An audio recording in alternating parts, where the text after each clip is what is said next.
নমস্কার, শুভ সকাল। কেমন আছো সবাই?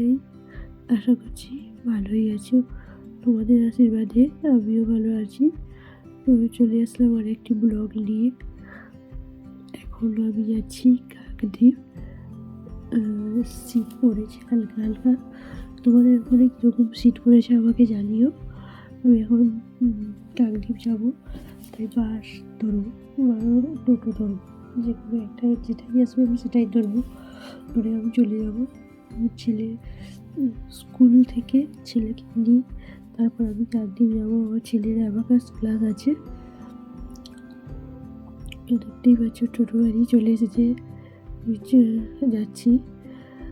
তো আমাকে কেমন লাগছে তোমরা একটু কমেন্ট করে জানিও। আমি তো ভিডিও খুব সাধারণত করি না, করছি, তোমরা একটু জানিও। এখানে দাদাকে টাকা দিচ্ছি, তো দাদা বলছে খুচরো নেই।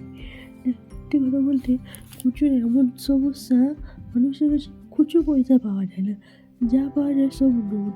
আমি সেদিনকে দেখলাম, হঠাৎ আমি ডাক্তারের কাছে গিয়েছিলাম, তো সেখানে আমার বিল হয়েছে 900 টাকা মতো। আমি করেছি তারপরে আমি টোটোতে উঠেছি, আমার কাছে একদম খুচরো নেই, 200 টাকা। তো টোটো দাদাটা এত ব্যবহার খারাপ, আমি বিশ্বাস করতে পারবো না। 200 টাকার খুচরো আমাকে দিল না, এমন ব্যবহার খারাপ। কীভাবে বলছে আমাকে রাস্তার মধ্যে।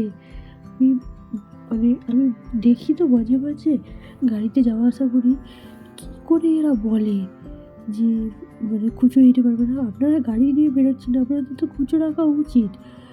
তো উনি দিলেন না আমাকে খুচরো। আমি আবার পাশের একজনের কাছ থেকে 20 টাকা নিয়ে দিচ্ছি, সেটারও উনি খুচরো দিতে পারবেন না আমাকে।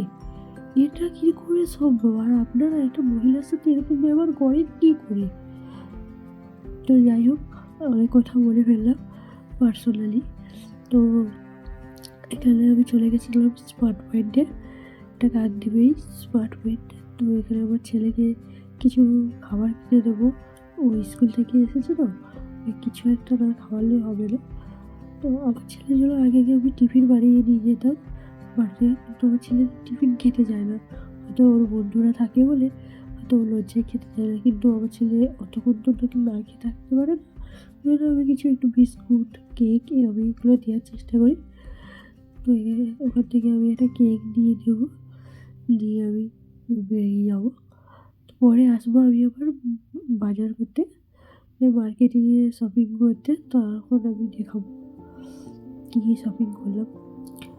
আর তোমরা মানে আমাকে কমেন্ট করে বলো যে আমি যে ভয়েস দিচ্ছি তোমাদের কীরকম লাগছে। কারণ আমি তো ভয়েস খুব একটা দিতে জানি না, আর ভালোভাবে কথা গুছিয়ে বলতেও পারি না। যেমনভাবে পারি তেমনভাবেই বলার চেষ্টা করছি।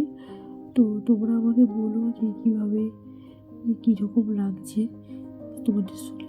তো তোমরা বললে তারপরেই আমি শিখবো এবং চেষ্টা করবো আরও ভালো করে ভয়েস দেওয়ার। আর